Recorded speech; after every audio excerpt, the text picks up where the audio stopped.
Welcome back. So I'm just going to share with you a little bit of who I am today, and what brought me to wanting to create this channel and bring awareness to highly sensitive people, person, HSP, and the disease of addiction.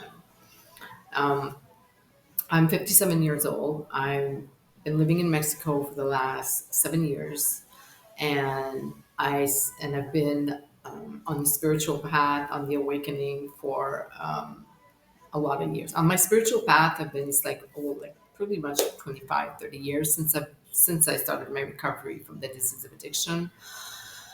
And my awakening started like 15 years ago. It's been a very slow pace, but everything is accelerating right now. I can say for the last 3 years, after the whole madness, um, it's been a real eye opener, and it's really interesting to see how everything is connected in my life. Now I can see, like, I feel that everything, the good, the bad, the ugly, everything had a reason and brought me to my next stepping stone and the next stepping stone and um, brought me to who I am today. Um, I'm an intuitive. I've been an intuitive since I was a little girl. Now I embrace it, and now I really use it. Um, I really use it as much as I can because some people don't like it. I like to say that I'm a witch. Like, you can see my little witchy hat right there, my little purple little witchy hat right there, and I have all my crystals right there, and I have my wand that's somewhere around there. I'm trying to do this. So here we go. I have my wand that's there, and I have my pagan sign up here with the amethyst in the middle, and I have this that I've been have that I got this. I can't even remember when, years ago. Somebody gave this to me, and I just loved it because it was purple and black, and those are my two favorite colors. And when I look at it today, we can see from the eye, the third eye, all the chakras are represented. But I didn't know then when I got this what chakra was. And, like, I'm telling you, it's been a really interesting journey. And I hope I'll be able to help somebody, either somebody who's in the disease of addiction right now. So I'm going to talk to you at the moment. So if you are struggling with the disease of addiction, and it could be from substance abuse, like from hard drugs, it could be from cigarettes, it could be from overeating, it could be from sex. I'm going to say sex, drugs, and rock and roll. Rock and roll is never a bad thing, but because I always say that my first addiction, and I swear to you, my first addiction is music. Like, that's the only thing I had when I was a little girl. That's the only thing that kept me sane, and the only thing that was my best friend is like the air that I breathe. Still to this day, music is part of my it's part of me, it's part of the day, it's part of, like, I cannot spend one day without music. It's like, it's not happening. Not happening. So if you're dealing with the disease of it, if you feel so, the disease of addiction is having an addictive personality. It's like one is too many and a thousand never enough. Like, I love chips and I eat chips pretty much every day. I'm still addicted to chips. Okay, let's put it that way. Not recovering from the disease of addiction of eating chips yet. So if you think there's no hope, there is. And please seek help. Please, there's tons of meetings online now. You don't even have to go in person. You don't even have to turn on camera. Some of them, get your camera on some of them, and you can just sit and listen and, take in the recovery in the rooms. And I know it's better to be in person. I'm actually advocating that it's better if you go in person and make friends. That's the best way to do it.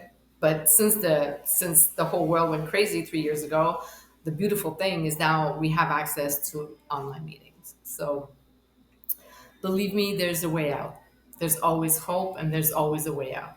And I'm here to help, and I'm here to guide you. If you need it, just contact me, and we'll figure something out. And I want to also talk to the people for me today, because now I know my hypersensitivity is directly linked to my no, I'm going to put it the other way around. My addiction is directly linked to my highly sensitive personality, not personality, my highly sensitivity as a trait. I Now I see it. I see the links. I see why I'm inclined to have mm, the um, the addictive behaviors. Um,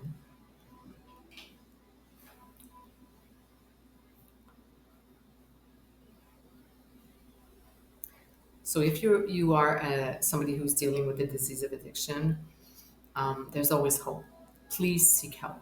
There's tons of way to get help, from your physician to recovery houses to detoxes to online meetings to in-person meetings. Um, there is help out there. You just need to seek for it and find it, and go and get help. It's really important, because you can't do it alone. I never could. Even though I'm an only child, I've always been alone and I'm okay being alone.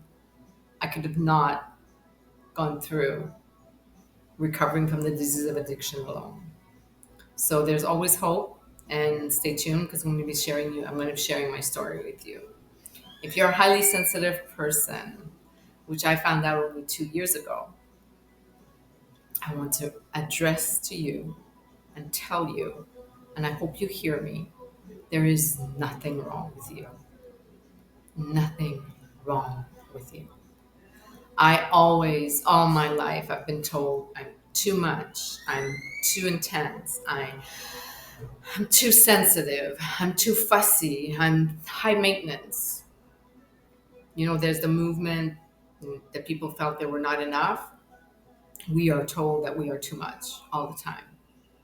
And there's a distinction between being an empath and being a highly sensitive person.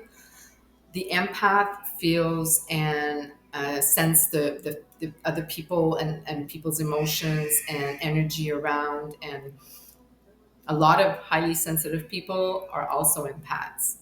But the highly sensitive person has a physical,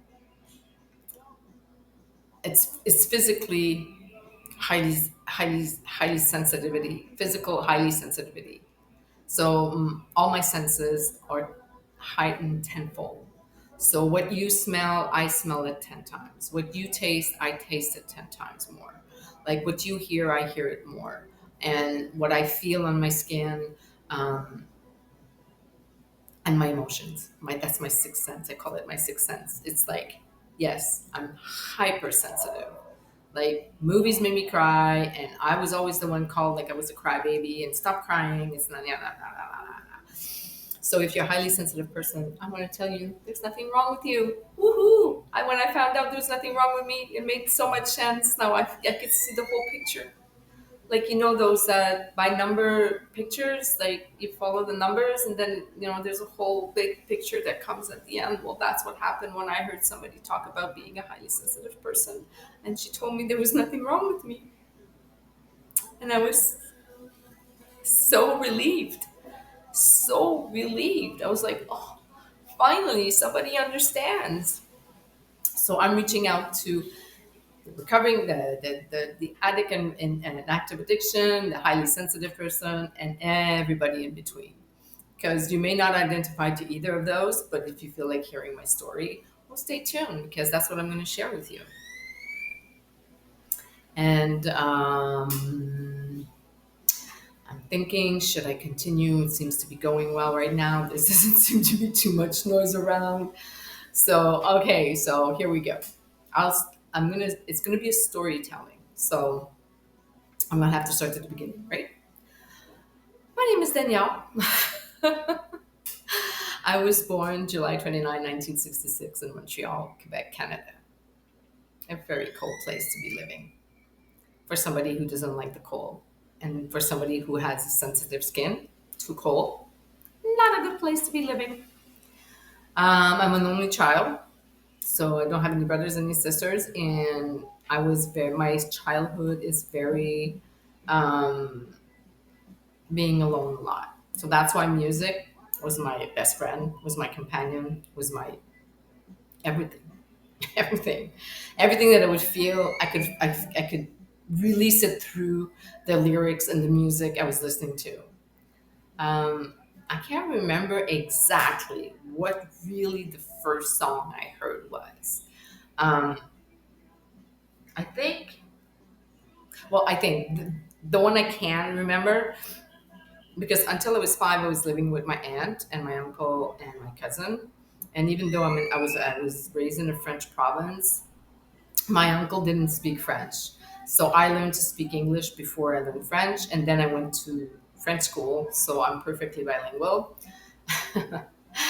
And I remember my aunt loved music.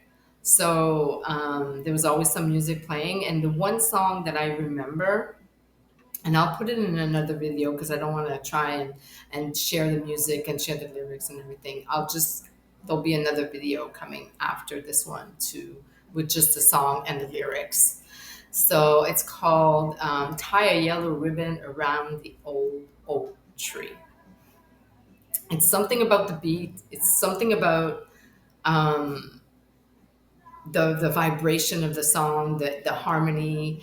Um, And at the end, he says, I can't believe what I see. There's a million yellow ribbons around the old oak tree. So it means, like, it's the happy ending. He wanted one ribbon, so she would tell him that she still wanted him, but she put like a million, like 100 ribbons around the tree. So it was like, overflow of, yeah, I do want you back. So please, get off the bus and come back home and whatever. So and that lyric makes me emotional. It's just, it comes and gets me. It's like, oh, it's a nice little story. And so that's the one of the songs that I really remember. And maybe since I'm going to be putting them after this video, I'll put two. So, and the second one is, and today, I mean, I if it's not playing too often, I'm okay. But I used to live somewhere else, and there was a restaurant that used to play that song all the time, and it just yeah. And I think everybody's going to understand what I'm saying. Sweet Caroline,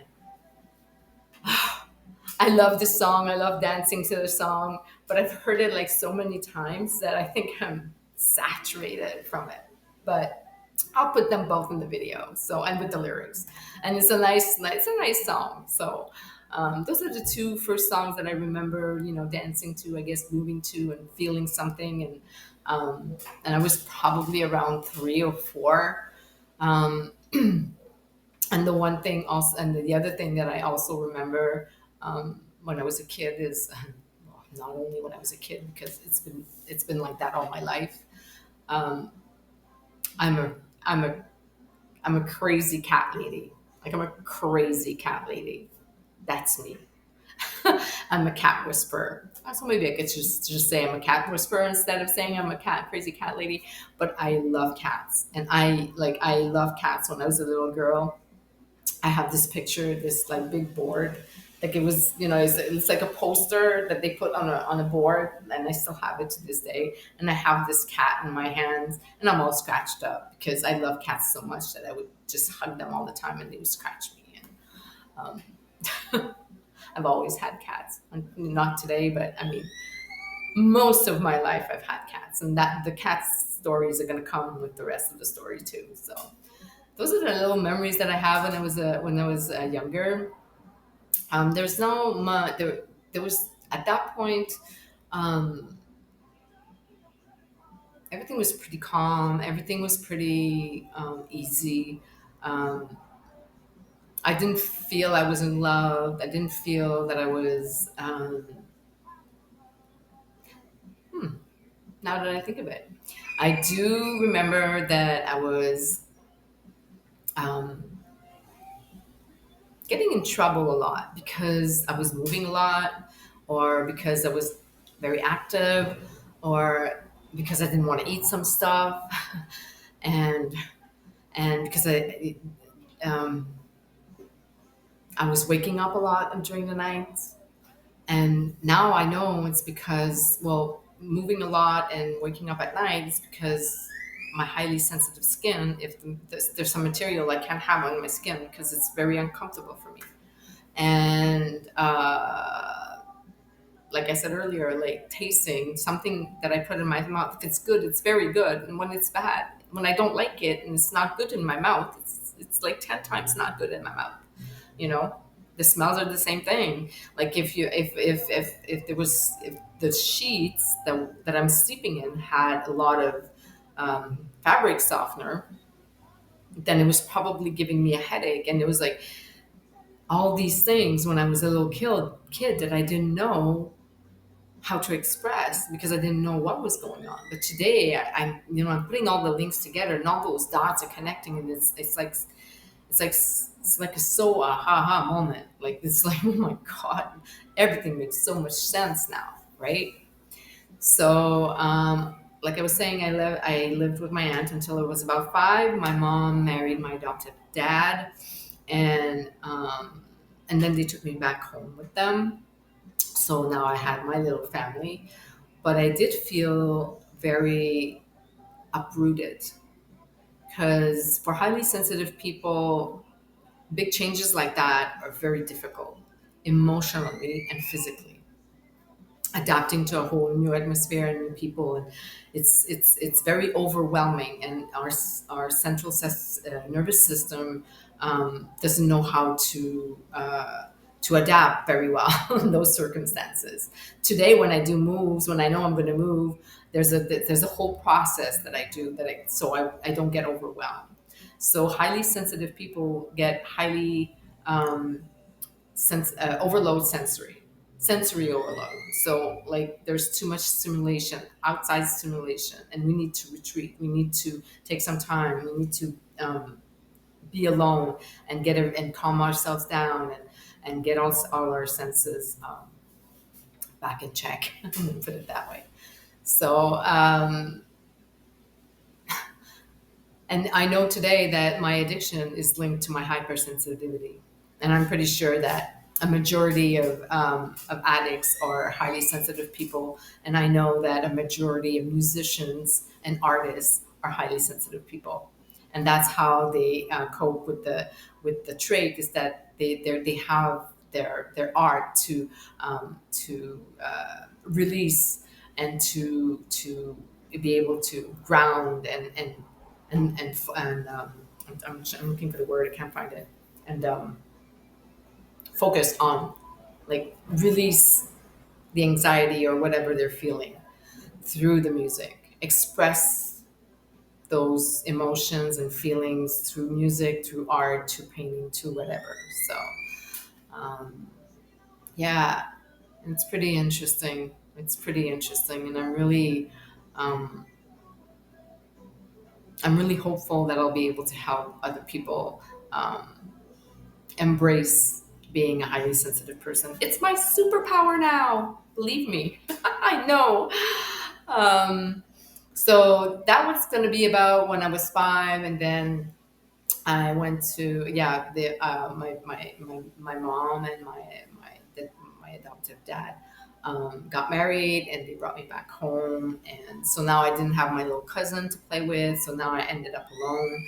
And that's when music started playing a big, big role in my life. It was my best friend, it was my companion, it was everything. Basically, I think I said it earlier, but it doesn't matter. I'll repeat myself. And then, so in the next video, I'll start talking about the friends that I made and going to school, my school years. And yeah, excited to share my story with you guys. So this is going to be a long journey, and I hope you guys enjoyed it so far. And stay tuned for the music video that's going to come with the 2 songs. And I will see you in the next video. As always, in love, Mystic Danny.